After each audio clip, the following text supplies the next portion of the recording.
It's like my mama always told me, don't pick on the simple handyman because one day he'll become the internet and pixelate your ass. We saw the Lawnmower Man, so you know what that means.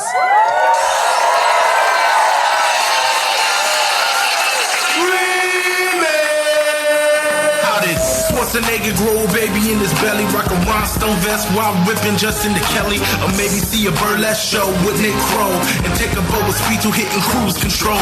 J-Man, Big Paul, and the beautiful June, gonna take you from the goob all the way to the room. Ran the games of Street Fighter, helped to blow off steam, just a sucker punch the odd life of Timothy Green. Sharknado, the birdemic, how we staying alive. They call it in the badass, and he's on the line, cranking 88 minutes cause they cool as ice, cause a bad Jim Varney looking kinda nice. Paul and June getting literal, Jason is getting laid. June is making sure all the monkey shots getting paid. They judge a bunch of movies while they're making the grade. Here's a real question for you, how did this get made? Hello, people of Earth! And hello, people of Largo! We are live here in Los Angeles at the Largo Theater, our home. We love this place. We are very excited to talk about a movie that predicted the future.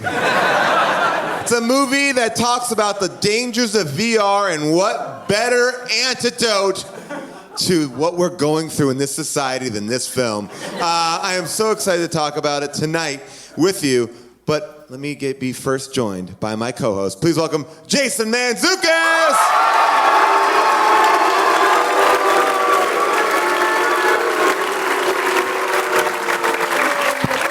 What's up, jerks? What's up? How we doing, Los Angeles? Paul, how are you? Jason, I am great. I love hearing that theme song, and when you come to see a live show, there's a video that accompanies it. Yep. And I feel like I catch something from it every time, but I love it, and I want the guy who recorded that, Maru, to kind of do an updated version. I agree. That's so funny. As I was watching it, I was like, so much new has happened. There are so many new verses he could write. And I think everybody would agree this song needs to be longer. Longer, updated, let's get it going. By the way, I'll also say this. The gauntlet has been thrown. Anybody can record a theme song. 100%. We will likely put it on the show. 90% of the times, we're putting the show right We where have no quality control. Very little filtering is going on. If you can get it, if I get it, it's going in a file And some of that will be played. Some of you bands are out there, you're on the road, you're in stupid vans, you're listening to our show, so pull over, write a theme song, send it in. Vampire Academy rhymes with so many things. Yes! Come on, you guys. Give back. And then we need a talented person to cut together a theme song for it, which has a video component. Anyway, don't worry about it. Free work for us. We need more free work. Well, Jason, we are not joined tonight by June Diane Raphael. Sadly, she is not here, but we have two amazing guests that are going to blow your mind. Oh, me? I thought you were talking to the audience. I was. I know who it is. I promise my mind's not going to be blown, only because I was standing over there with the mouse. Just as I was looking for you to be like, Sorry, I wasn't back paying it up. You know what? Let's do it again. Do it Take two. Let's take it back. We're going to edit this part out. No, we got to keep it in for reality's sake. I mean, Yeah. Exactly. Yeah. The show is all about keeping the. This show is about the truth. Amen. Transparency. Transparent, the show, season 2. Love it. The cast of Transparent next week on the show. It's going to be it's a lot of talking. Yep. But we will finally do the Phantom Menace. We are not doing the Phantom Menace. Full transparency, it's not going to happen because I say, as I've said many times before, it's the best Star Wars movie that's ever been made. JK, it's a nightmare. I saw it on my 30th birthday, wept openly in front of the woman that I was in love with. I believe that to be the beginning of the end of our relationship. I think she saw true weakness within me. I was right there with you. Saw it opening day. Had to see it twice in the same day to admit to myself that it wasn't good. Wow. Thought to myself, The pod racing sequence wasn't bad. no, that was not bad. It looked pretty cool. And the opening was cool. I mean, it was really cool. When I left the theater, I was like, oh, I was too excited to enjoy it. That's why I didn't like it.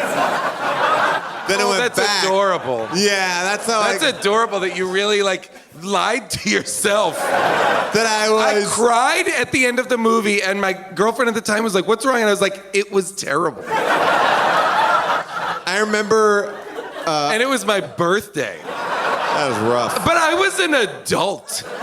It's not like it was like my 11th birthday. I was a grown man.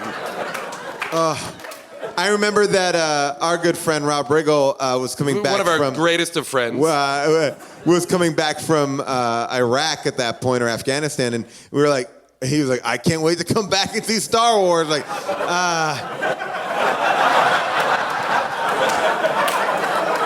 maybe we hold off on that. Was want to see Jackass instead? All right, so we have two amazing guests tonight. Please welcome our first guest. You can see him in a brand new Fox show called Making History, but you also just saw him as the villain in Ghostbusters. Please welcome Neil Casey.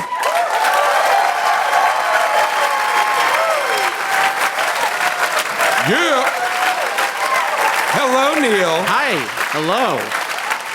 Neil, when did you see The Phantom Menace, and what was your opinion of it? I saw The Phantom Menace. I was a senior in high school. Wow. And I went to go see it at midnight when it came out. Cool. Right. And I the same thing. I needed to see it. I saw it 3 or 4 more times to make sure. I definitely saw it 4 times in the theater. Yeah. Wow. I saw it a number more times to just make sure that I wasn't missing something good. You know, it was. As if it was like some sort of decoded message that was there that It was sort of like, I'm insane. I must be insane. didn't even occur to me that it could be bad. Like, that was never even the thought. Yeah. Well, it's like we lived in a different time then. Yeah. We lived in a different time where people didn't betray us like that. We lived in a pre-Kingdom of a Crystal Skull universe. I literally went to a movie theater that was playing the Brad Pitt movie Meet Joe Black to watch the trailer. Also, a movie we should do. Oh, yes. They played the Star Wars trailer before it, but then to keep you watching the whole movie, they also played it at the end of Meet Joe Black. So I watched Meet Joe Black, which is like 2.5 hours. It's over 3. Yeah, it's over 3 hours, but the trailer's like, this trailer is amazing. And then after the Star Wars trailer at the end, they show the Brad Pitt getting hit by the car again. Which made it all worthwhile. after. Do you remember when you couldn't just watch trailers? Yeah. Like half of my life is spent just on Apple Movies trailers. My favorite. Just watching them all. Boom. I woke up the other morning, watched Rogue One. I was thrilled. It was great. Watched it on my phone. So good. Our lives are awesome. Really quickly, though, before we get into our next guest, Neil, so Making History, brand new show on Fox. It's a Lord and Miller show, Yeah, right? it's a Lord Miller show. Adam Pally is the star with Leighton Meester and Yasser Lester. It's really funny. It's a time travel show. It's like, so it's a time travel show, and are you a person in the past or future? Where are you at? I am a guy from the past. I'm a founding father. Oh, very interesting. Hamilton? Past. Hamilton. Are you in the room where it happens? Do you rap? rap. Hamilton. Making history. Hamilton. I'm in there. Hamilton. Hey. I hate you, George Washington. General Washington. You disobeyed me. Now get down. Uh-oh. Over there. It's a duel. Aaron Burr. That's right, Lin-Manuel Miranda. Screw you, pal. Not that hard. We just took him down a peg.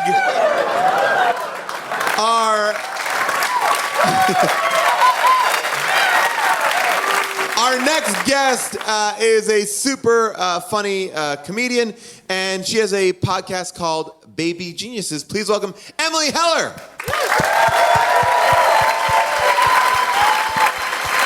Your mic is right there. Thank you. Emily, any feelings about Star Wars Phantom Menace? I haven't seen Star Wars. Really? What? I was hoping to not have that be the first thing I said on your podcast. But you know what? You joined the rank of my wife, June, who's the co-host. My wife, who also has not seen it, but she feels like she might have. Well, okay, I saw. That is a great June. That's a perfect June concept. I definitely haven't seen it, but I feel like I might have. I've seen the first one that was ever made, and it was boring, so I didn't watch anymore. Wow. Should I leave? You know what? Wrong audience, Emily. Yeah. Wrong audience. It's a room where we can all share an opinion. You know, Half of these people are building Doctor Who cosplay costumes, and the other half thinks those are the nerds. I wanted to just backtrack a little bit and say Campfire Anatomy rhymes with Vampire Academy. Ooh, I like that. I thought of that, and I've been waiting to come out to say. And by the way, Campfire Anatomy would go perfectly with Sleepaway Camp because it's campfire and there's a very big anatomy thing in that movie. Oh, yeah. She's got a penis because she's that's a work. And also, how about this? Take the remix version of the song and remix that. A remix of a remix, guys? We're open to ideas. You have a podcast. It's called Baby Geniuses. Tell us the pitch for Baby Geniuses. What happens on Baby Geniuses? Baby Geniuses is a podcast where me and my friend Lisa Hannawalt, who is the production designer of BoJack Horseman, she's a cartoonist. Yeah. I just watched all of the episodes of BoJack Horseman in 2 weeks. Funny. It's so good. It's terrific. It's very terrific. She designs all the characters on that show.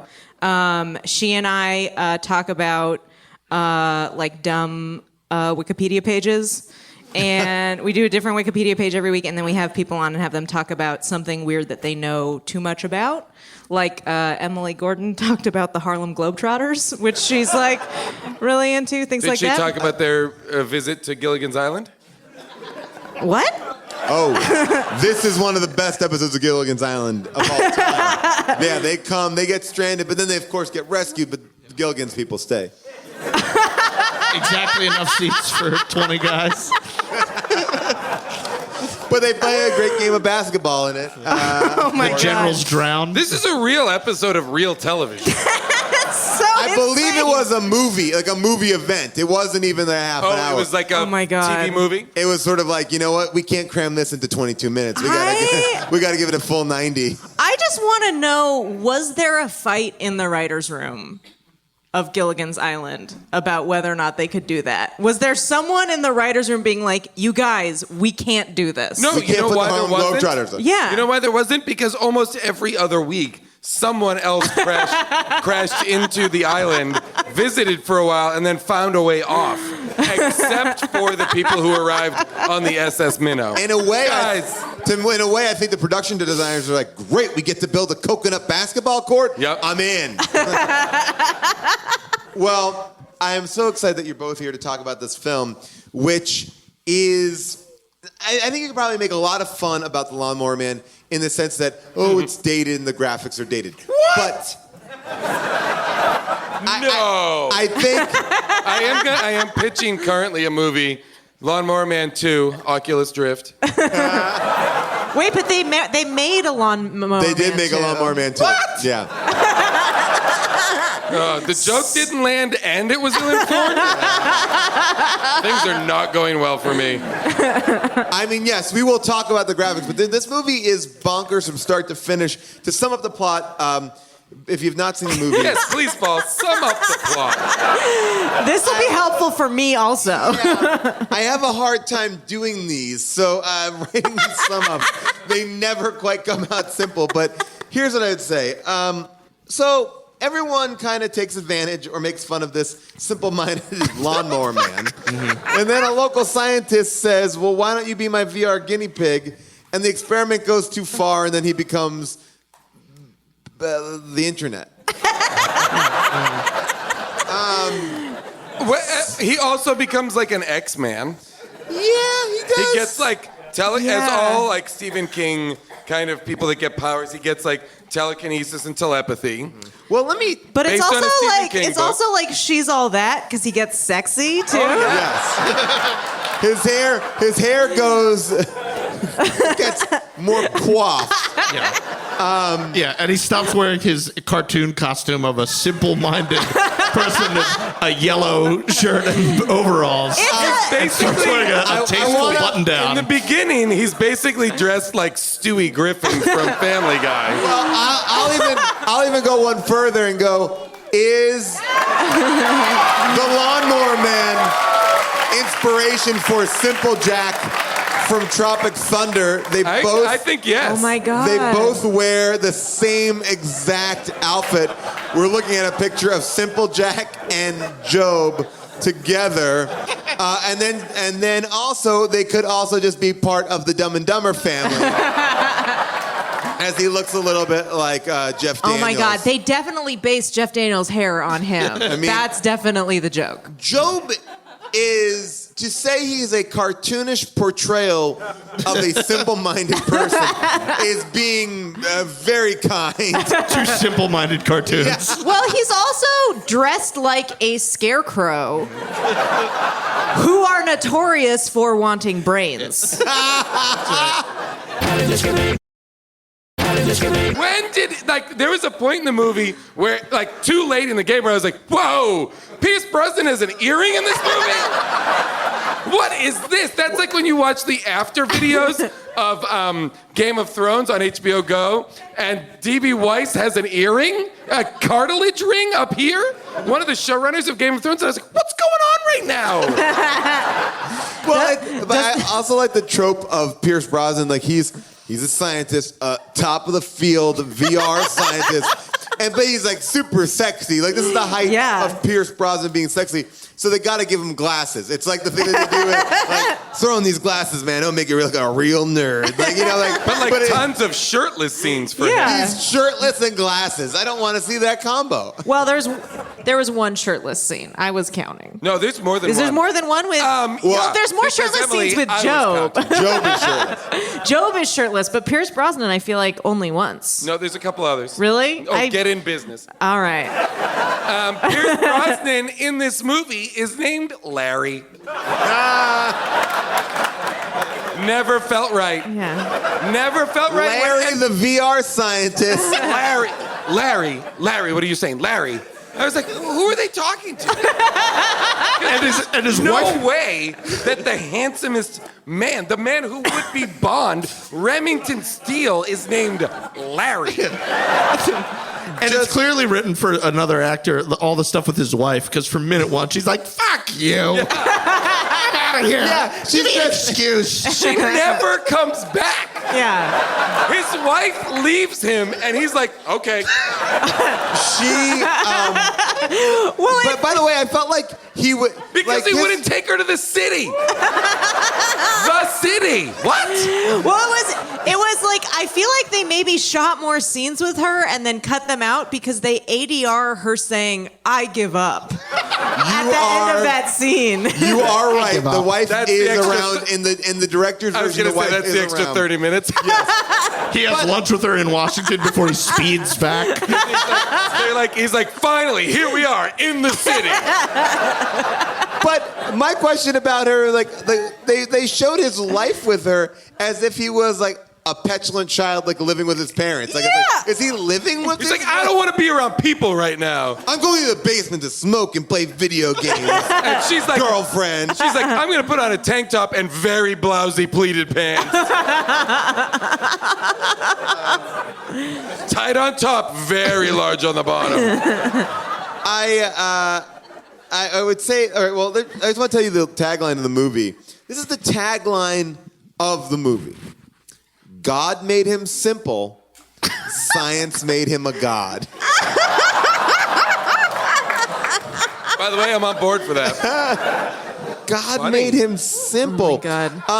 Now, how many people here believe this is a Stephen King movie? What? With boo. It shouldn't be a boo. Yeah. Yeah. What so does boo no one mean? believes it's a Stephen King movie. What do you mean? No, it says Stephen King's The Lawnmower Man. Well. It has there's a possessive S on it. What? Stephen King sued What? to get his name removed from this movie. It wanted is it to not be- a Stephen King movie. Really? He wanted it to be Alan Smithy's The Lawnmower Man? Well, I can kind of give you the idea of what basically happened. So Stephen King wrote a 7-page story called The Lawnmower Man. Whereas, if I understand it correctly, and someone maybe can describe it better, a guy's lawnmower is broken. He calls a lawnmower company to come over. They come over. The lawnmower man controls the lawnmower sentiently and kills a weasel in his backyard. The guy sees the weasel get killed. He's like, oh, and he passes out. Is the weasel Pauly Shore? Totally, buddy. This is a real old But it's man a short episode. story, so it's just in parentheses. It's Pauly Shore. He sees the weasel get killed. He passes out. The Lawnmower Man does? Or the homeowner? The guy who hires the lawnmower man. And then he wakes up, and the guy's like, hey, my boss teaches me how to control things with my mind. You want to get on board with this? The guy's like, no. And the lawnmower man kills him. That's the story. Oh. So in other words, it's the movie we just watched. Okay, so to help us unpack the Stephen King short story this movie is based on, let's go to Tim, our MVP from the audience, who sang the second opinion theme in the Gamer episode. Tim, take it away. So I've got more information about the the Stephen King short story. Yes. So he hires the lawnmower man, and then the guy loves lawnmowers or something, and hears the lawnmower and goes, now that's a lawnmower. So he runs out to see what's going on. The lawnmower is mowing the lawn by itself. The overweight lawnmower man has taken off every stitch of clothing, and he's crawling behind the lawnmower, eating all the grass clippings. So then the lawnmower veers off. That tracks. The lawnmower veers off and kills a mole. So the guy skitters over there and eats the mole. The mole. Yeah. Earlier, and then we were there's- told it was a weasel. Sorry. I was trying to compact it because I did know some of these facts, but as I hear them, as I read them, it didn't make sense. And as I hear it, I'm like, what the fuck was a 7-page story? So after he passes out and gets woken up, he notices the naked man's feet that appear to be cloven, and he's revealed to be a satyr that worships Pan, and then he ritualistically sacrifices him. And then there's 6 more pages. So basically what happened was the studio had the rights to the Lawnmower Man, but this movie was written already. Oh, wow. And the script was already done, and it was called Cyber God. Had nothing to do with the Stephen King story. Job must have worked at the fucking gas station. Yeah, yeah. Right? In the original script, I bet you in the original script, Job worked at the goddamn gas station. Yeah. Makes way more sense. They needed to redo the whole thing to have him mow lawns. Because I think that's the only connection to it. So they said that the early versions of the film claim to be Stephen King's, but they just put a couple elements in to make it The Lawnmower Man, which was a title that they owned. And so Stephen King sued the movie to remove it. And New Line's like, nah, we're not going to do it. And then the court's like, no, you have to. And they're like, no, we're not. And they left his name on it. And the court's like, no, seriously, you have to. And they're like, no. And then I they love finally this performance did. of New Line. They finally It's like did real it coquettish. because New Line is such a flirt. New Line's picking up her princess phone, ankles up on the bed. Who's this? the only reason that they got them to take it off is because they said we'll charge you $10,000 a day for every time that you don't take it off. And then all right, we'll take it off. And then when they released it on home video, they're like, Stephen King's The Lawnmower. He's like, hey, no. So this is not technically great. It's not even as like things that are interpreted for the screen. This is so far away from a Stephen King. This is about a a murderous, and I think the Lawnmower Man reveals himself to be part animal, part man, and that thing like he's a Greek god. Yeah, I mean the book is crazy, but yeah, so whatever. And then they made a sequel called Beyond Cyberspace, and then they just changed it to Job's War, but I don't think Job was in it. So that's some stuff for you to know as we talk about. I wish that had clarified anything, because it doesn't. No. One of the major disappointments for me was that none of the monkeys lasted longer in the movie. The minute we started the movie and there was like lab monkeys, I was like, ooh, June's gonna have thoughts on this. So I hope at some future date we get to hear June's thoughts on the chimps that were in this movie, whether they were paid, how much. And how to wear that costume, the RoboCop costume. I would like to show you the original, the director's cut of the movie is a little bit worse. The monkey isn't killed in the beginning. The monkey escapes and teams up with Job. Fuck yeah. I'm so into this now. This is when the monkey and Job first meet. So just take a look. I got some strawberries.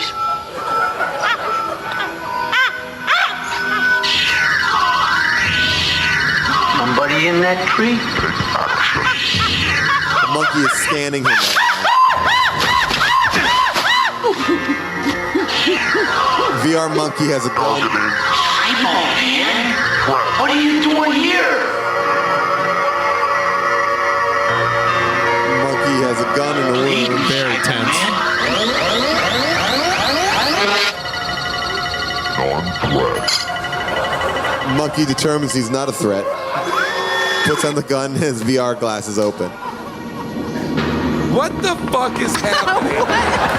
It's the priest and the chopper. What's this? You could hide in my shed, Cyberman. Nobody could find you there. Yeah. So basically, Job adopts the monkey. Whoa. The monkey is wearing way more stuff in this. The monkey is in full RoboCop costume. And then I guess what happens is the scientists break into Job's little apartment and murder the monkey in front of Job's...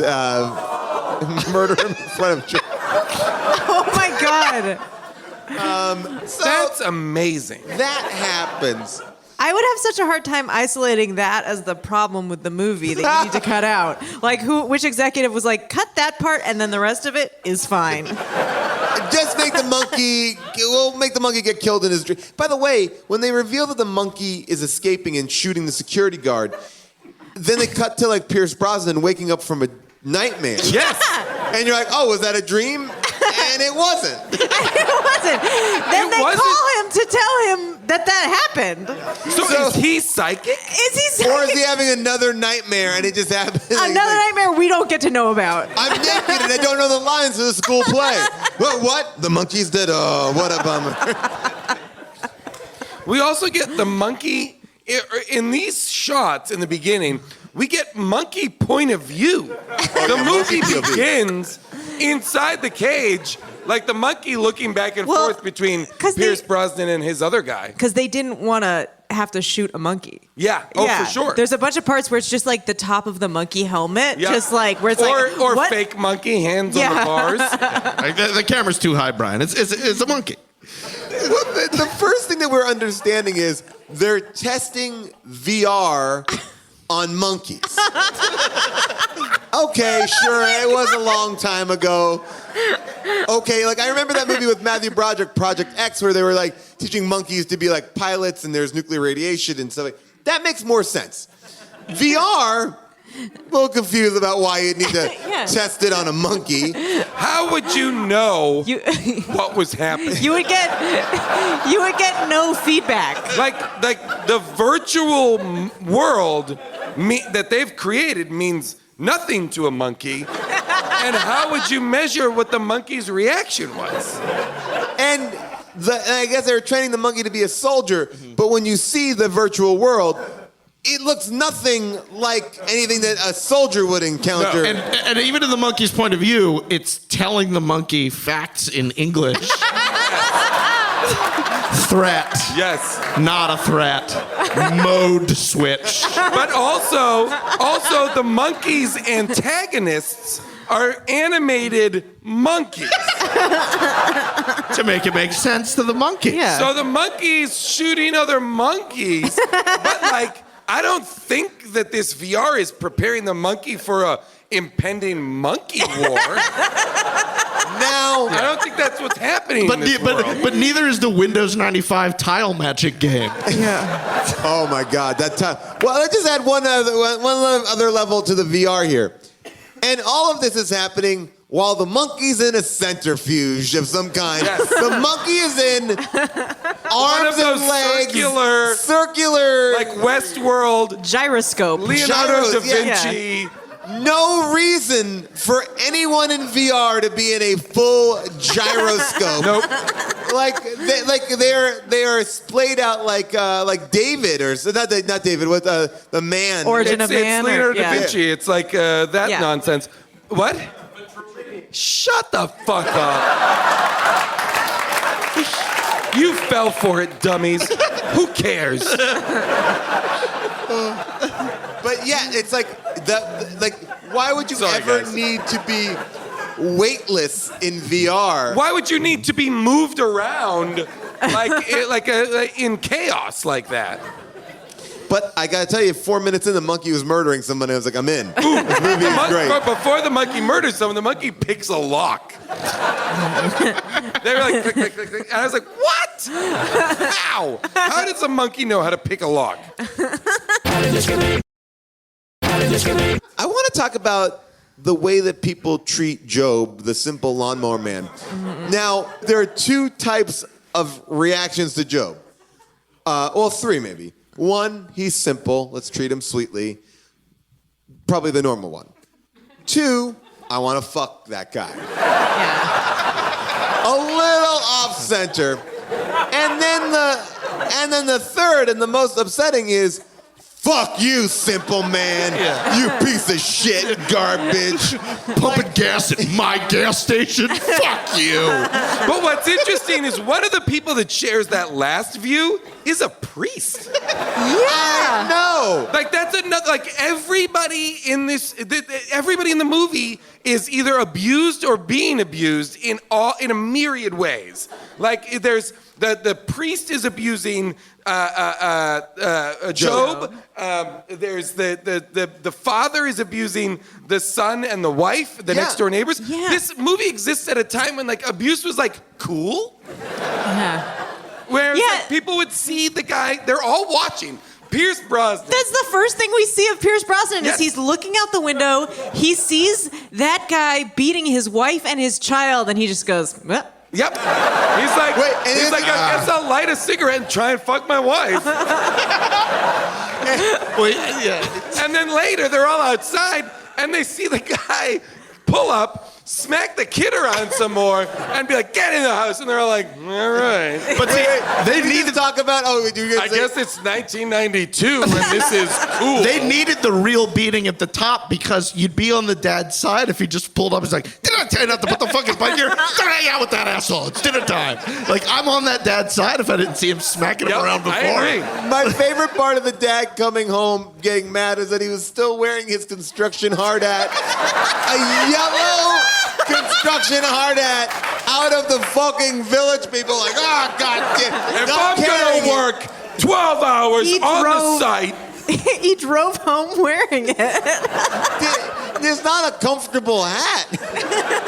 I was saying like the determining thing so far that we've noticed in the Stephen King films that we've done, monkey POV, that was in Monkey Shines. Everybody's an asshole. That's a big thing. And I said sentient lawnmowers, and we'll get to that in a little bit. But so far, these are three things that have been in Stephen King movies in the past. Maximum Overdrive also had a sentient lawnmower. Really? Oh, yeah. Well, all the machines were sentient. Sure, but I'm saying a lawnmower is in there. So yeah, I don't understand why they're so mean to this guy who can't even buckle his overalls. And he seems to be really fucking productive. Is always off of his overalls. Yeah. He also like walks funny. Like he was like that was a character choice that he was like, well, this guy also doesn't know how to walk. Jeff Fahey made some choices. He made a lot of choices. Like the billing is Jeff Fahey and Pierce Brosnan. Like together. Finally. Wait, what was Jeff Fahey's character on Lost? Frank? Oh, yeah, the pilot. Yes, thank you. But That's it. what do you think the relationship between, the Irish guy, the priest? Terry? Yeah, the Irish guy, the priest, and Job are. Anything? So there's the priest. He lives in the church, I guess, in Okay. like the attic of the church. Sure. And the priest beats him, and then. But he does pay rent. But he pays rent to live in the He pays shed. rent, and then also. And the shed seems and to then- be at the woods sometimes too. And then there's another Irish guy who his main relationship is like, I guess he drives him to mow lawns and then tries to tell him to fuck ladies. He's always hovered around saying, "Go for it." Go for it, you The idiot. priest, She wants the you. priest also comes around and like beats Job with a belt. Yeah. Is like, take your shirt off so I can beat you with a belt, you animal. And then Terry too sees it. Is like, "Oh, his father making you do penance last night." Yeah. Well, And then Terry's like, go on, talk to that lady. And the lady's like, I guess we have sex now. I don't know what's up in this movie. That lady raped him, by the way. I want to talk about that, but just to clarify this, the priest and the lawnmower boss, brothers. What? Brothers. Wait, did the priest also have an Irish accent? Nope. What? Here, I'll play a scene. Another scene with the brothers. This is blowing my mind. So this is the three of them out and about. a picture of mom. Dr. Angelo, that you're here to work and not to read books. So why have you been so difficult lately? Let the boy have his book, Francis. It's not going to hurt anything. You're such a pious asshole. Great effort has kept him on the straight and narrow.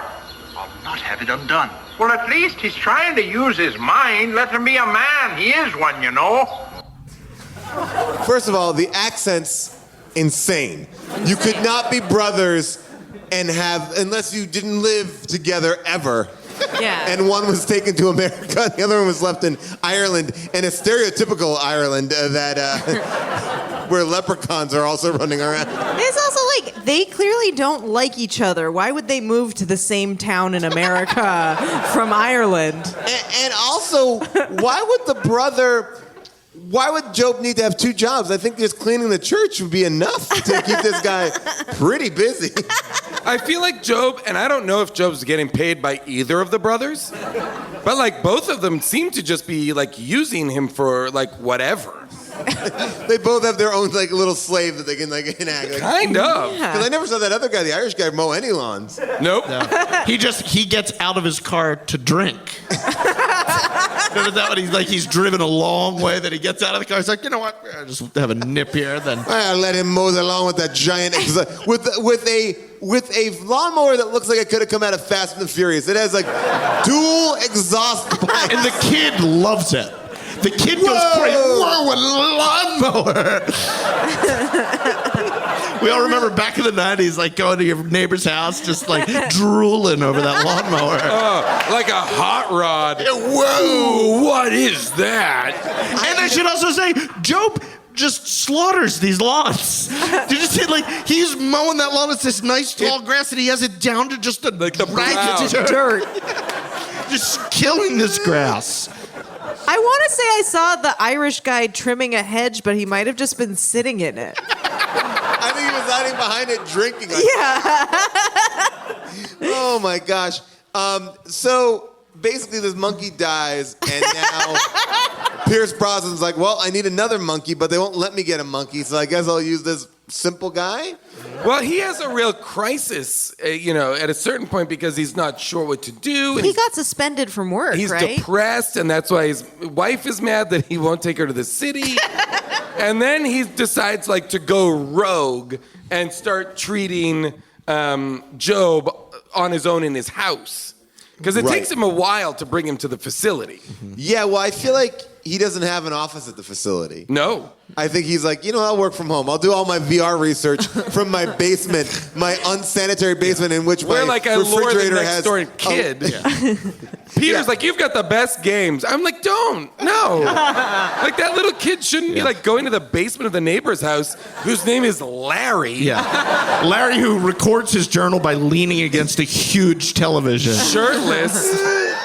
Like, Just a blinking red record light. Like, this is creepo. so he's like hovering over him. This is, if you just took out all the specifics about VR.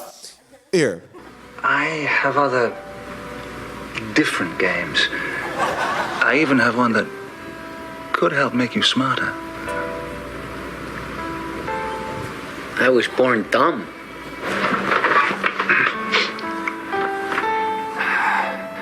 Can you keep a secret? Like, I mean, right? I'll tell you what. My dick makes you smarter. I can make you smarter. But only if you want. And you must never tell anyone. You mean a secret for just you and me too? You see, my wife left. That's right.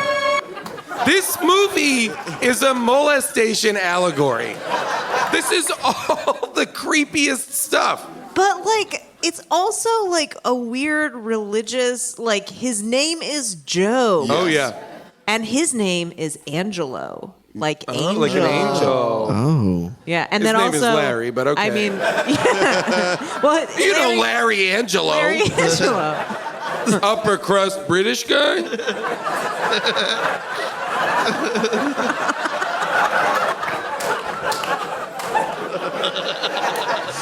Worked in his basement. Yeah. Oh, man. Great news. We've got Pierce Brosnan starring in a phenomenal movie. It's called Larry Angelo. All right, well, oh, man, there's so much to get into. There's so much. There's so many times I wrote, his name is Larry? Question mark? Every time somebody said it, I was like, what? So, you brought up, like, they're doing tests with Job to kind of see if he can match certain things. Like, can you match the circle with the circle? This is one of the images that came up that April saw that I feel like, can you guys match the missing image here? Take a look at it. Because I don't think there isn't one that matches. Like, if I'm Job, I'm failing this test. Because I don't know what goes in that question mark from the bottom row. Yeah. At all. That's the first test O, he gives Q, Job. or P? Are my options? No. This is what we're looking at. That's the top row. Oh, I see. You're choosing from second row. That's what he shows. I don't know. There's nothing that matches. All these symbols are different. Wait. No, here's the thing. I feel like we're trying to do something that's impossible, right? Because we're not smart enough because we haven't been juiced up with the drug. This is the first thing that Job did. This Really? is the first test pre any sort of intelligence. In the director's cut, he just keeps hitting refresh until they're all swastikas.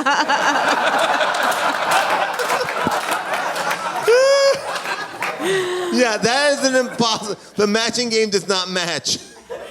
Oh, man. And talking about mistakes, you can check out this. They spelled millennium wrong. In the beginning of the movie, the opening text, by the turn of the millennium, a technology known as virtual reality will be widespread, but they spelled millennium wrong. Wait. Oh, wait, is that right? It looks right. Or no, is it wrong? Is it right? No, Vesuvian.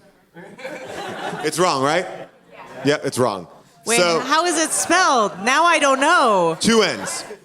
2 N's. Oh, okay. 2 M's? 2 N's. But you see, but again, that should have been spell checked. Somebody should have spell checked that early on. Why? When Joe puts on the VR glasses and Pierce Brosnan is making him smarter by showing him images, are the images like what looked to me to be like occult? They look like runes. They look like runes or random things that are like part of like the Hellboy comic book series. I feel like they were training him to be like almost like Satan or something. Like, well, they kind of worked.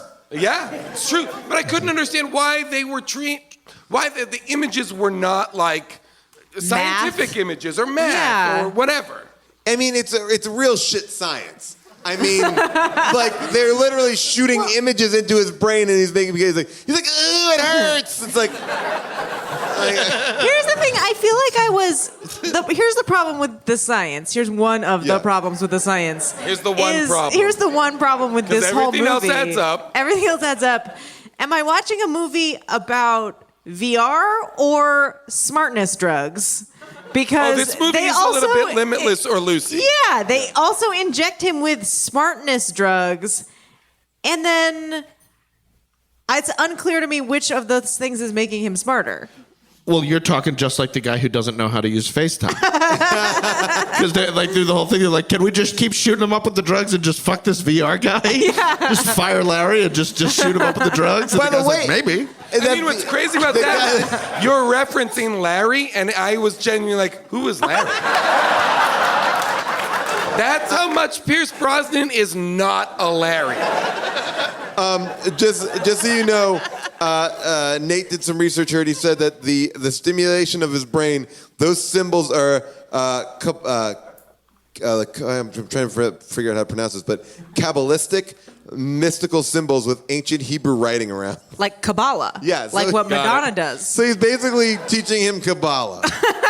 That explains why he had a thin red bracelet for the latter part of the movie. He's drinking special bottled water. Nailed it. The guy who doesn't use FaceTime is Dean Norris from Breaking Bad, with oddly a British accent, I think, towards when you see him in real life, but when he's face front. He's like Fahey.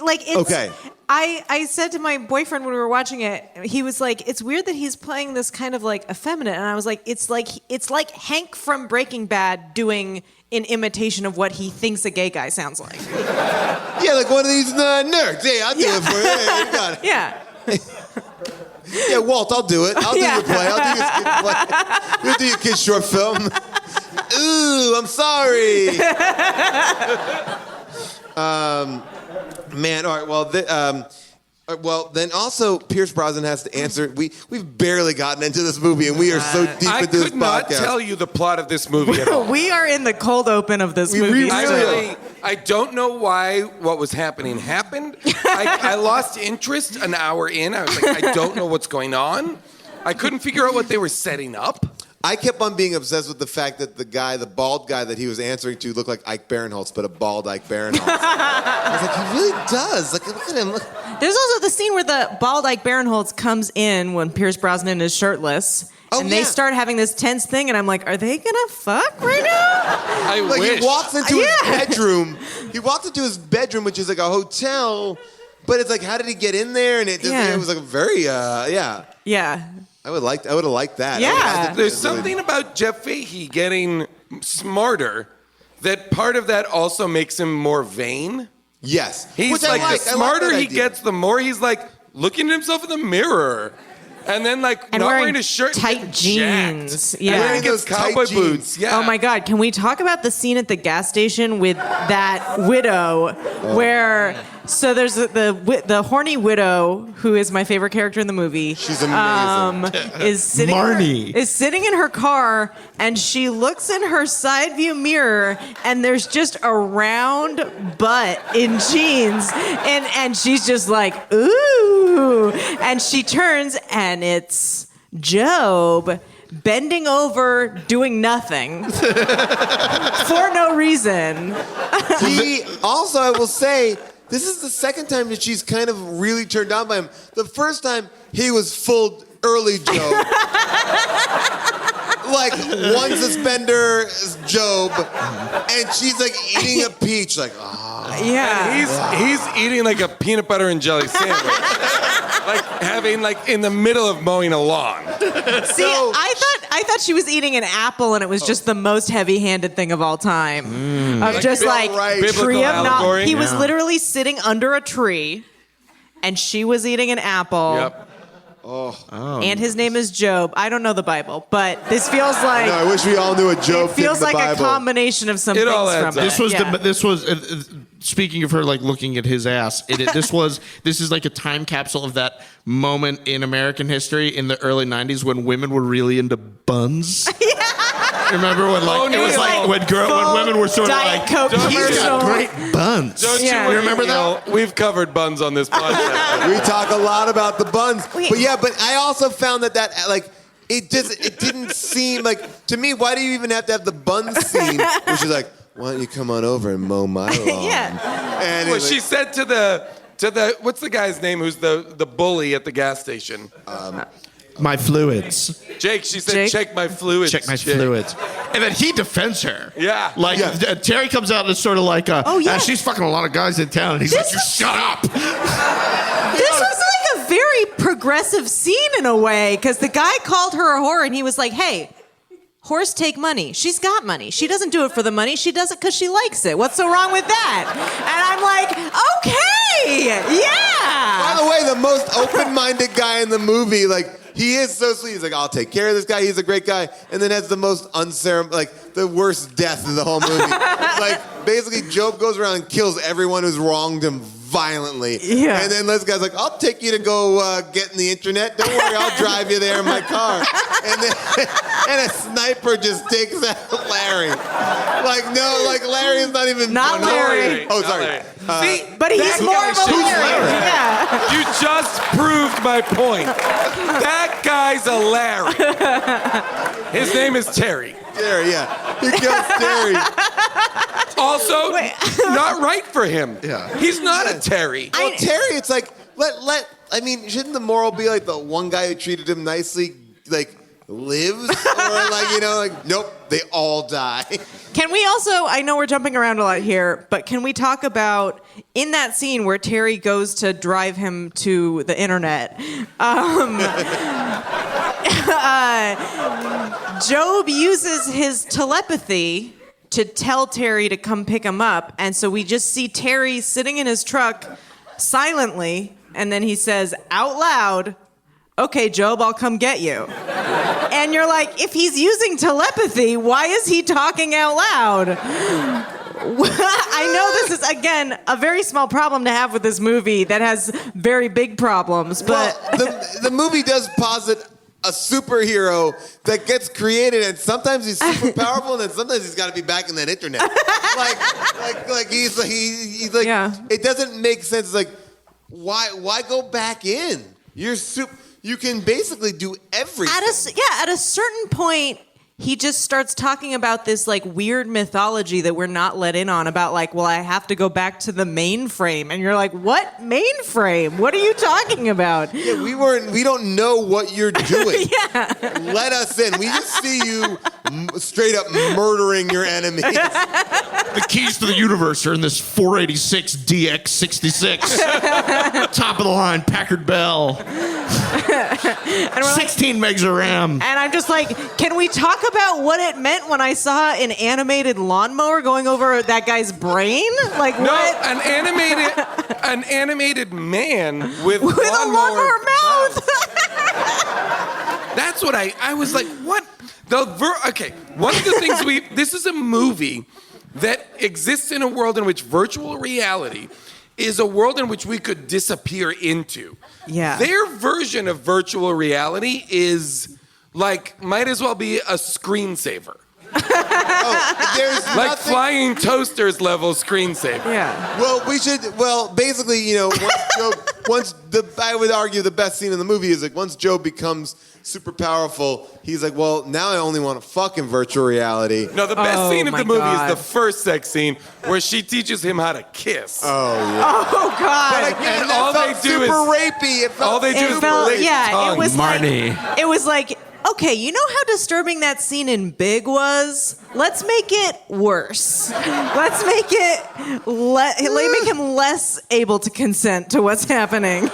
in the room just felt it was. And then she's got like pink satin sheets where you're Everything's like, satin. this is, if it was like if the genders were reversed in this movie, we would be like turning it off immediately. but because like he's like Simple Jack over there is just like, all right. I get it. But then he figures it out. It seems like he figures it out 1, 2, 3. Yeah. Well, he's also getting smarter. Well, I would download fucking first, right? Well, that's the thing. That's the thing that Larry's wife says. She's like, flying, floating, falling. What's next? Fucking. I give up. You didn't take me to the city. I know I'm not married. Got it. But like, is that what it's about? You didn't take me to the city. I think this all can be summed up with this clip from Pierce Brosnan on The Tonight Show, where he tries to describe virtual reality. I love that everybody feels bad for him. Pierce Brosnan tries to describe virtual reality and some other things. We'll see.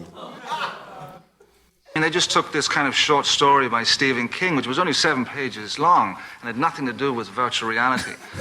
And they took this short story by Mr. King and they wrapped it in this, this film about virtual reality. Now, this virtual reality, see this? I haven't had a chance to see the picture yet, but I've heard about this virtual reality. It's like a game where you're in it. Right. Yeah, it's like a computer. You get in, you can enter inside the computer when you play this with a partner. Wouldn't sex be just a little easier? Gosh, it seems so complicated. He makes a sex joke. He said, wouldn't sex be so much easier? But I love that, and the publicity for it, you get inside a computer is the man who's now worked, I would argue, the most closely with virtual reality out of anyone probably at that point, is still describing virtual reality as getting inside and it's very dark. A computer. Not, oh my God. Can we also, on the topic of the sex scenes, too, there's a part where so at a certain point, Job learns how to read minds. Yes. Because I guess that's part of it. And he's at the horny widow's house, and he goes like, ooh, you've got dirty fantasies, because he's reading her mind. And then he's like, well, let's do something about it or something. And I'm like, oh, cool, he's about to find the clit. And then... like, this is about to be the best part of the movie because a dude who can read a woman's mind and then fuck her based on... But Emily, hang on. That posits a world... This is science fiction. But, that posits a world in which the clit is a real thing. But... Wait a minute. And then you think they're about to go have crazy cool sex, and then they go somehow break into the lab and get in those gyroscopes and do VR sex, and their genitals aren't hooked up to anything that would make them feel. And she's she's never the same. Yeah. She literally fucks her brains out. Yeah. Like on a level, because she is fried. Like LSD fried. Yeah. Yeah. She's just on the bed just moaning in ecstasy. That's because he had to put her in the whirligig that was for the monkey. There's not two for humans. Put her in the monkey one. She's little. Oh my God. And by the way, their virtual reality sex is the most disturbing thing ever. She becomes like a flower, and he becomes this monster. With a pussy mouth. Yes. The monster has a straight up pussy mouth. And she becomes trapped in the fluids of their lovemaking. Yes. She can't. It's she's stuck. She gets stuck in a pile of cum. And he's like, hold on, it's fine. And she's like, help, I'm stuck. And he's like, no, you just stay there. Yeah. It's fine. It's fine. Are we gonna watch it? We could watch it, but then I'm also thinking that maybe we should watch this EPK about people discussing about what's so cool about virtual reality sex, which doesn't exist. So this is, and we can watch them both, but here we go. Beautiful. As imagined in the film, virtual reality sex is an experience of indescribable passion. As a cinematic special effect, it's an indescribable achievement, just what the director was hoping for. It's a little scary because you're going into uncharted ground, but it gives the audience something they've never seen before. And when I go see a science fiction movie, that's what I want to see, something I've never seen before. And it gives them a new ride. It's a new roller coaster ride. So that, and then you get to see them, because you want to be a butterfly together. Yeah. And then melt. It was all like birds and bees level shit Yeah. in virtual reality. But the fact that it immediately followed a conversation of like, you've got some dirty fantasies, I felt like the implication was this was her fantasy and he made it happen. To be like a pistol and be like, yeah. and like to be like sucked by a bee or something. Yeah. To just twist into a liquid metal dragonfly with my lover. To melt like the T2 in Terminator. By the way, I'm into all that. I know we have a lot more to talk about, but also we've been talking up here for quite some time, so I want to get to our audience to see what their questions are. So this is one of those movies you guys are going to have to get on board for. We're just not going to get to huge parts of it. Because there's so much insanity. Or, I can come to you. Here we go. Your name, let's see. Your name, and what would you like, who would you like to have seen in this? Oh, what's a better name for Pierce Brosnan's character, okay? and your question. Better name would be James. Yeah. All right, like it. What's your name? My name's Rob. Oh, all right. Or as Paul called me last time, Tim Curry guy. All right, look at that. So one thing I have to say, there's a lot of how did this get made connections in this movie, because the Job is actually West Coast from that guy knows. But is this a sequel to Monkey Shines? No. Because they're building smarter monkeys. And in Monkey Shines, and then the director's cut was the monkeys all get taken off into vans that get taken to Larry to get them smarter.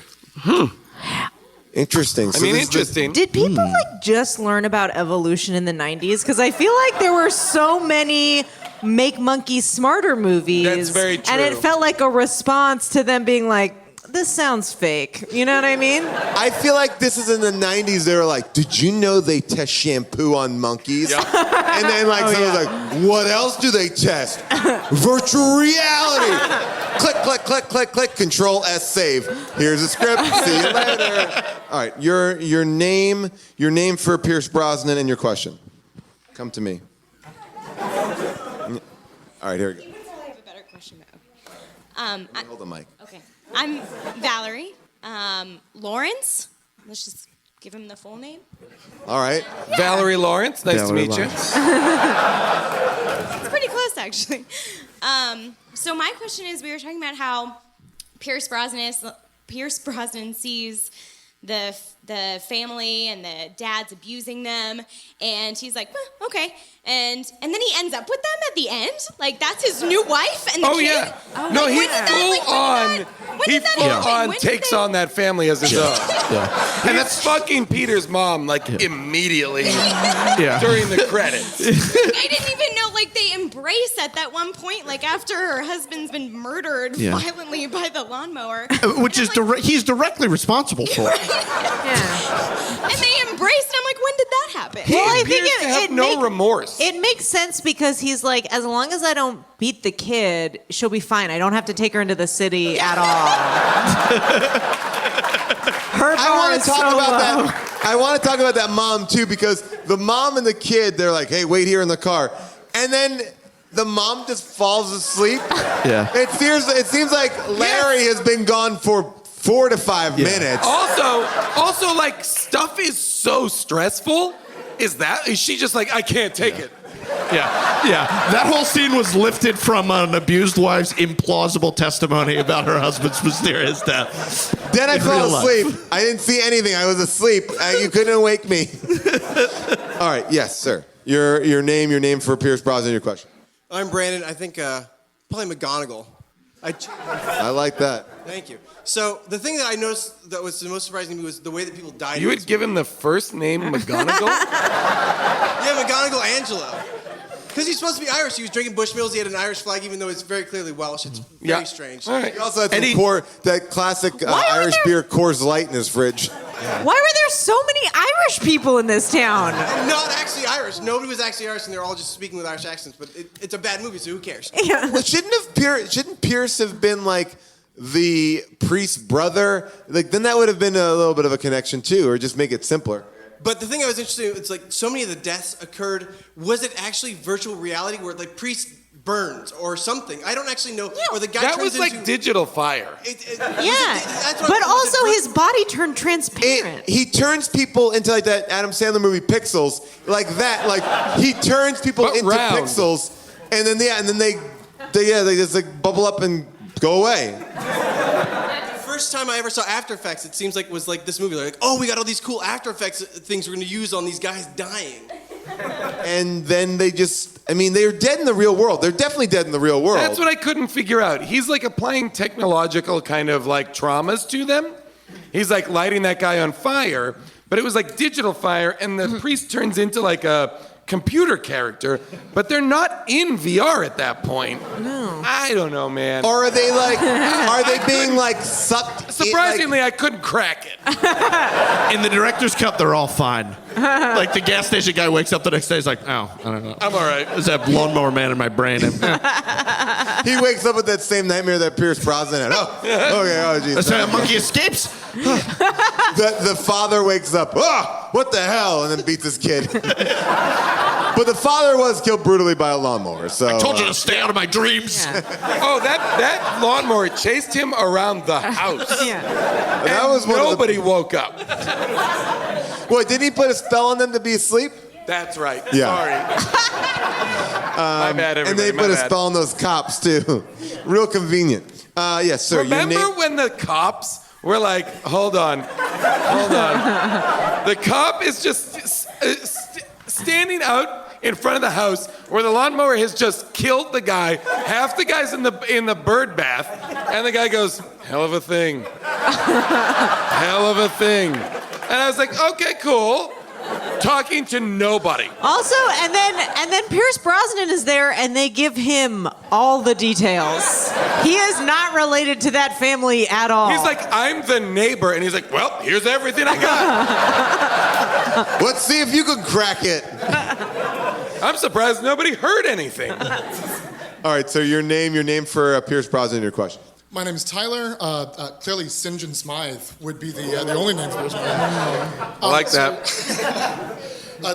One really quick thing is just that the partner at the lab, the other like mysteriously bald man that's not Dean Norris, is just named Timms. And they just keep yelling Timms over and over again.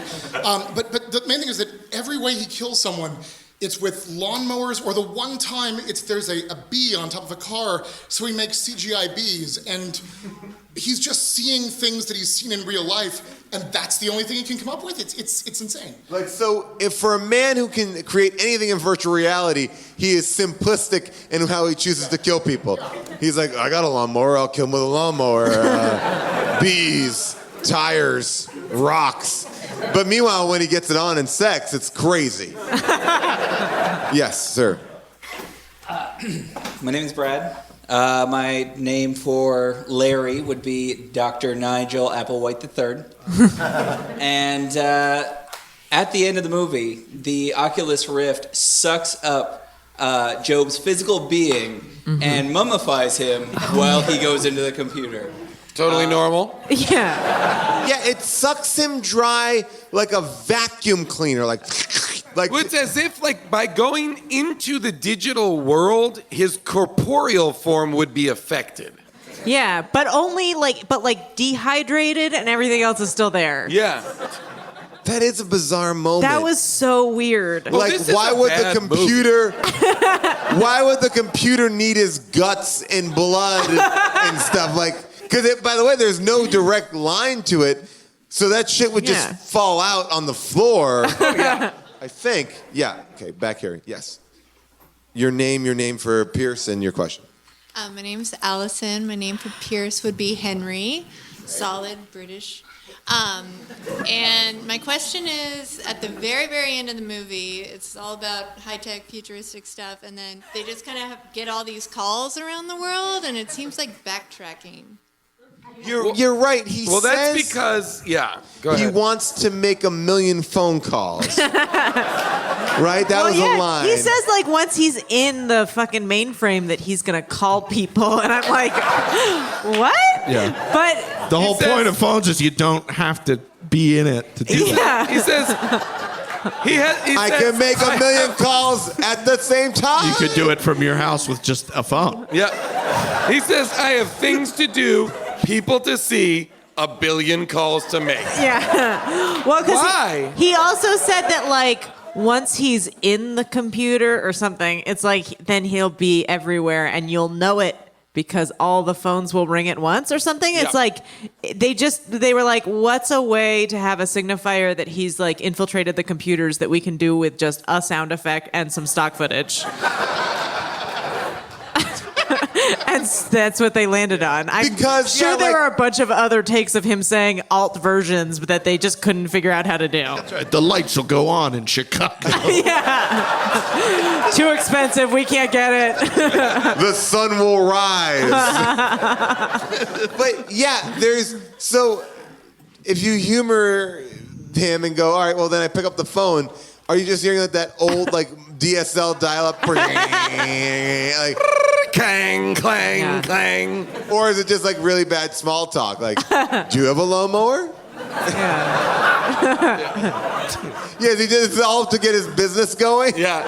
He's like, is your lawn overgrown? Why not call me, the Lawnmower Man? Maybe I will. I'll send a sentient lawnmower to your house. Okay. Is your refrigerator running? Wait. Oh, yeah, I like that. All right, so your question, your name, and your... Go ahead. My name is Stephanie, and I think that his name should be Hewlett Packard. Ooh, I like that. That's great. I wanted to know if anybody noticed the connections between this story and Flowers for Algernon, the story that everybody had to read in seventh grade. Yeah, it's like this and like Flowers for Algernon. Also like Charlie, or is that another one? And like, and there's a few. Like there's a few of these. Like Frankenstein, I would guess would be the main one. Yeah, Frankenstein. Frankenstein would probably be the clearest one. Pinocchio a little bit. Ooh, yeah. All right, well that's good call. Good call. Any But other these questions? folks over here got super psyched for that. There's a real nerds book club going on over here. That's our Flowers for Algernon fan club that come to every show. All right, yeah, so you have a good question? All right, here we go. Come on over here. Your name, your question, your name for Pierce, and your question. Hi, so my name is Jed, and I would name him to go with the theme of Mr. Director, Mr. Scientist. All right. And so there's a scene when it all kind of culminates and the Lawnmower Man makes the chair levitate, and then Pierce doesn't lose his shit at all. He just kind of calmly watches this happen. Actually, Totally normal. And then Lawnmower Man kind of tells his whole thing about the power and what he wants to do. And then the next scene, he's just back at his audio recording, like leaning against, being like, I feel like I should be concerned about, what the Lawnmower Man said. And then he just starts killing people. Like, how did that conversation end? Did they just kind of like shake hands and go part ways? Bad Lawnmower Man. Bad. All right, I figured it out. Like, and then he walked away. But my favorite thing with him recording his journal is the one time where he turns it on and it's like, start recording. And it takes a beat and then he goes, Jesus Christ. Yeah. Where his sigh of sort of relief, like It's like, why did you start recording? You haven't gathered your thoughts yet. Who has a really good question? The last one. Yes. Okay, I'll come to you. I'll come from behind here. All right, your name and your name for him and your question. My name's Nicole. I just thought Isaac would be kind of a good name, philosopher kind of. I like it. Good. So I thought that the movie was kind of like Job's revenge from the Book of Job in the Bible, because in the Book of Job, Satan does a lot of bad stuff to Job, and so Job doesn't do anything. He just still, prays to God, which anyways. So in the beginning, a lot of bad stuff happens to him, and then when he sees God, that's when he becomes super smart, and then he just starts killing everyone that wronged him. So I just kind of saw a big relationship. Well, that's you actually knew the one thing that we did not know. So that seems like that does seem exactly right. That seems exactly right. My favorite thing about that is that for this movie, they needed to make his name spelled Jobe, so that people would pronounce it correctly. Otherwise, every piece of paper about it would have to say Job, and then in parentheses, spelled like in the Bible. Was that so people would pronounce it correctly, or was it so they were like, this is going to be a really subtle reference that not a lot of people are going to pick up on? Let's give them a real softball, this audience. Yeah, just adding a vowel. They add E to Job, they add O to Angel, they just tack a vowel on to just slip their little subtle reference in there. My script, Cyber God's going to be great. Actually, he's going to be Stephen King's Lawnmower Man. What? No. But Al Pacino will still play the scientist, right? No. Brosnan is Remington Steele? He's playing Angelo? Playing Larry? Not my Larry. I want to talk, we should get into second opinions, but the one thing I also want to talk about was when he invites the Lawnmower Man over to play the video game for the first time, it is the most complex video game I have ever seen. Yeah. And the 5-year-old kid is doing really well, but it's just like jaws opening and closing and they're flying. There's no rhyme or reason to that game whatsoever. It's not a game, and they don't have players or tools or anything. It's just razor blades come shooting down. It's like avoid razor blades. Yeah. The flying game, which also just shows you how shitty the VR is. They have to get on a special flying VR thing to get on that. It's like a motorcycle. Love that they need to approximate weightlessness in some way, shape, or form in order for VR to work. Man, we've come so far. When this and movie look at came us out, now. Here we are. VR is what we're living in right now. Well, obviously we had an opinion about this movie, but there are other people out there with a different opinion. It is now time for Second Opinions. What do they do to show a different view? They get a second opinion Amazon review. It's a 5-star review written for someone like you. It's a second opinion. Hamilton. All right. Hamilton. These are 5-star reviews from Amazon.com. All right, so there's a lot of great ones in here. We'll start off with this one from Roxy Gone. This is written recently, May 8th, 2015. Wow.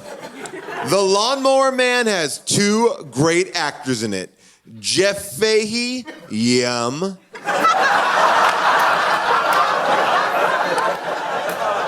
I fly upside down. Pierce Brosnan, yum. You cannot go wrong with 2 great actors who are also dreamy to look at and a great script. Yum. 5 stars. Wait, the script was also yum? Yeah, the script was kind of a soft yum. Yeah. Okay. It's so funny when people compliment the script on a movie like this, where I'm like, I'm not sure they used the script when they were filming it.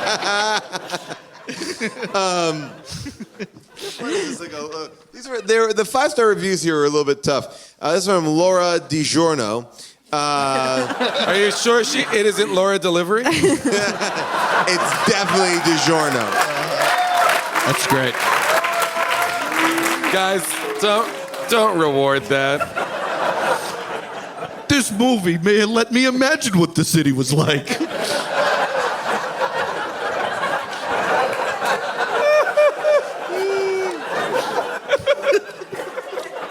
My delight and fascination with this movie revolves around the elements related to accelerated learning.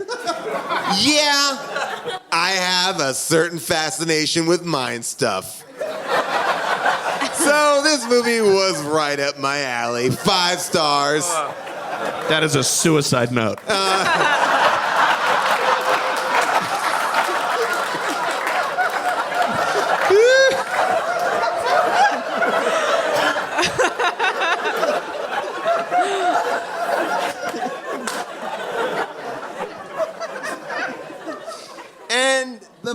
one is written by Pavel Piv. Pavel Piv. Isn't that the guy that came up with the quiz at the end of Inside the Actors Studio? What are your favorite curse words? Okay, so the title of this one is Virtual Reality Empowered the Lawnmower Man, and it can help you as well. The plot is about a guy who's not very smart, but he plugs into virtual reality and becomes intelligent. He tries all possible ways to gain access and finds a back door that allows him to ring all the phones in the world. In a way, you can do the same thing with the internet. You can find all information about all things in a life that interests you, and you become empowered, more intelligent, and successful. I strongly recommend this movie. 5 stars. Thanks for reading. God. The priest says we have to leave the library now.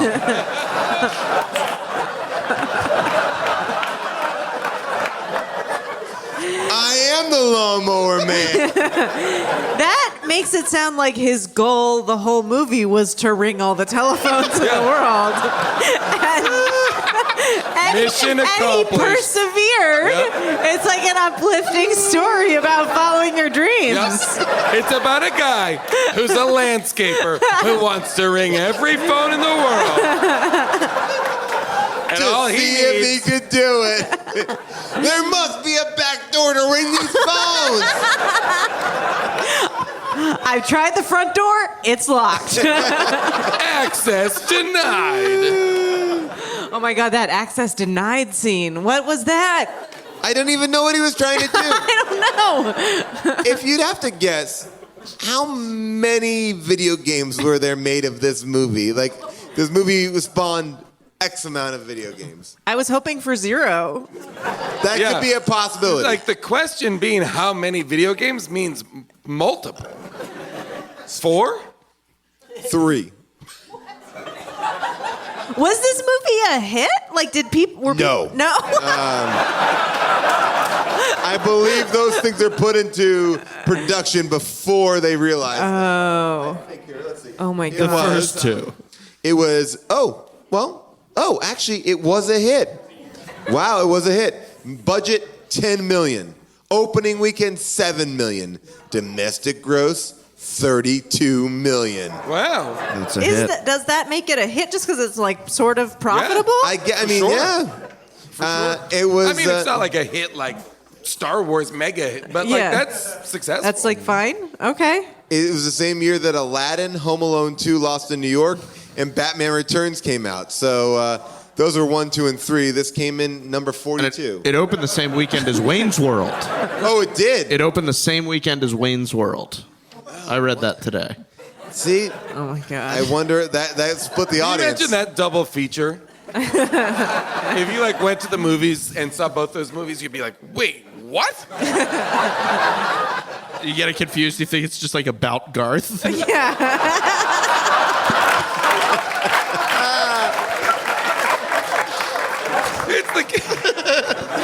It's the continuing saga of Garth. It's the Garth prequel, the Garth origin story. You know, the director of this also directed that Peter Gabriel video, the one that looks like a virtual reality one. Oh yeah. All right, and then then what else did I want to tell you guys? Oh, I don't know. That's it. That's all I have for here. I guess my question is there anything that we haven't talked about that you guys would like to bring up before we close up shop here? Oh God. At 12:11. There's so many things. Just one thing. The part where he is driving in the car with the kid and he has a boombox sitting next to him. And he keeps putting CDs in and listening to the first 5 seconds of a song and then taking the CD out and putting another And CD being in. like, this is country music. This is classical music. Yeah. His IQ is off the charts. By the way, when did he turn in his truck for that Mercedes, and where did he get that Mercedes from? Did he buy that? Did he go to a Great dealer? question. It was the Widows. Drove her insane. And then My favorite moment, and it's visual, so you in the theater will see it. It's like Pierce Brosnan's gonna go in after he's collected all of his his bombs, and he's like running in. He's like, looks at it and he's like, all right, I'll take this gun. But it's like, the gun is left on the side of the road like a video game gun would be like left there. It's like, yeah, bullets. Oh, and it's like, and ammo? And a health kit? And $100? I'll use that to buy body armor. Well, let's go around the thing. Would you recommend this movie? I would recommend this movie. I found it to be highly enjoyable, even though I didn't understand what was going on. It was great. And like we said, we didn't even touch upon the final CGI battle scene. And turning everybody into bubbles. Yeah. Yeah. Fuck yeah, I'd recommend this movie. Great, Neil. Yeah, I'd recommend it. I remember seeing like ads for it in comics when I was a kid, and then like seeing it on VHS and being like, yeah, I was satisfied with that.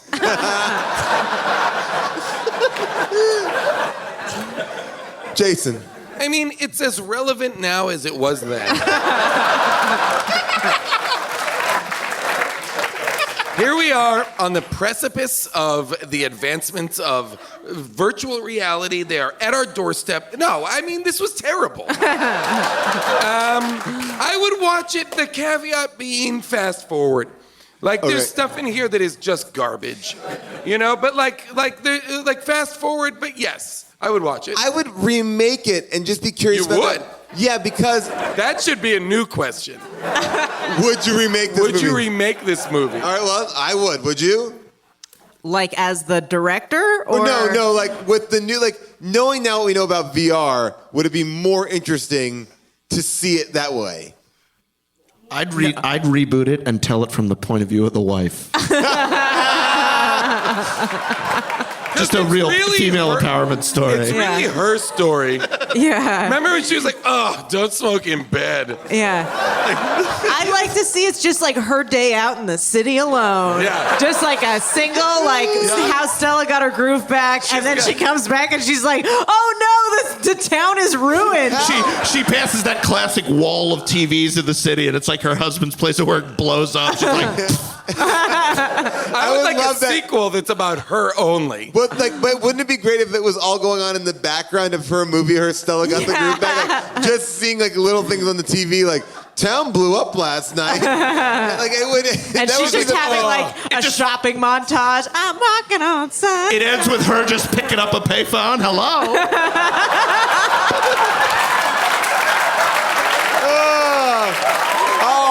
Well, thank you all for coming out, but let's talk. Making History is on Fox starting when? January. January on Fox. And we can follow you on the social media. Please follow me on Twitter. It's @NotNeilCasey. All right, great. And Emily, we're Baby Geniuses. You can get that wherever podcasts are downloaded or streamed, I imagine, right? Yeah. And can people follow you? They can follow you too. At Mr. Emily Heller. Ooh, I like that. All right, great. Jason, you want to plug anything? Not really. All right, great. Well, I will plug this. You can follow us on Twitter at HDTGM. And also, if you have any comments, questions, anything at all, you can call us at 619-PAUL-ASK. That's PAULASK, 619-PAUL-ASK. And you can leave questions and comments. And a big thank you to everybody who makes this show possible. And I have that. I'm going to do that after the show. But give it up for Avril Halley, who puts all of our clips. Nate Kiley does all of our research. Marissa Seitz, who does everything, organizing the show. July Diaz up in the booth. Everybody here at Earwolf. Everybody at Largo. Thank you so much. Good night.